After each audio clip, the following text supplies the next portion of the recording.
ये जलेबी मशहूर ही ये पूरे MPA MA सारे नून ने खाने करी ये लोड़ भी खन्ने अस मंडी भी करने वज़ीर आज़म की करा लें सारे करा लें नून बंदे पूरे पाकिस्तान इन्होंने नाम आ इन्होंने दादा भी बनाने इन्होंने बाबा भी बनाने अगे पोतरे आ गए अगे तो कोई इन्होंने निके आ जा सन जी बाहर भी जाते बाहर की वो इंडिया भी गशी दुबई गशी लंदन गशी हर मुल्क जानी ये हर मुल्क की मशहूर जलेबी है।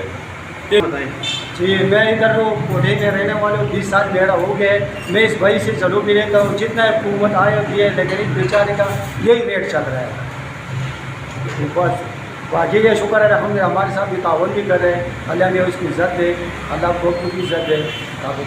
अच्छा इस भाई का मुनासिब रेट है, हर बंदे इसके साथ गुजारा कर सकते हैं, रह सकते हैं। इस भाई का मुनासिब रेट है। Thank you. ठीक है सर, थैंक यू। ठीक है।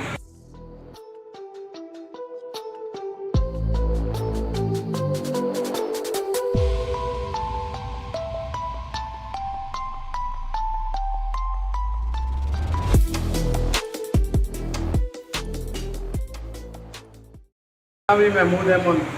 अच्छा महमूद साहब ये कितनी पुरानी है और आपको ये हमारे पहले तो इधर करते थे नाना जान काम, फिर हमारे वालद साहब, फिर हम कर रहे हैं। अभी ये तकरीबन 55 साल हो गए हमें ये काम करते हैं। नस्ल दर नस्ल काम चलता है।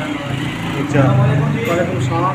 ये पूछे ना जी भाई जान इसकी कोई सियासी हिस्ट्री है कोई? जी सियासी है। जो भी हमारा MP MLA बनाया वो इधर से हमारे पास आता है, जलेबी लेके जाता है, हमसे शौक़ से खाता है। ये नहीं कि फारसी शौक़ से लेके जाता है। जो भी कोई आता है पहले फरमाइश करता है कि कोटा के रहमान जलेबी होनी चाहिए मेज़ पर, तो फिर शौक़। बाकी फिर बैरून मुल्क में भी जाती है इंशाल्लाह। दोस्त आते हैं लेकर फरमाइश करते हैं उधर से कि यार रहमान जलेबी होनी चाहिए। जिस तरह हमारे ये आर्मी प्लान के डॉक्टर अब्दुल करीम मोस्ट पाकिस्तान हमारे, उन्होंने भी अपनी किताब में लिखा है कि ये कोटा की दो चीज़ें मशहूर हैं, एक मुंशी का पकौड़ा और दूसरी रहमान जलेबी के बारे में उन्हें अपनी किताब में लिखा है। और ये हमारे सियासी जो लोग हैं तकरीबन अच्छी हमें तवक्को है इनसे। और ये जलेबी भी हमारी अच्छी जाती है, अच्छी जगहों पर जाती है इंशाल्लाह।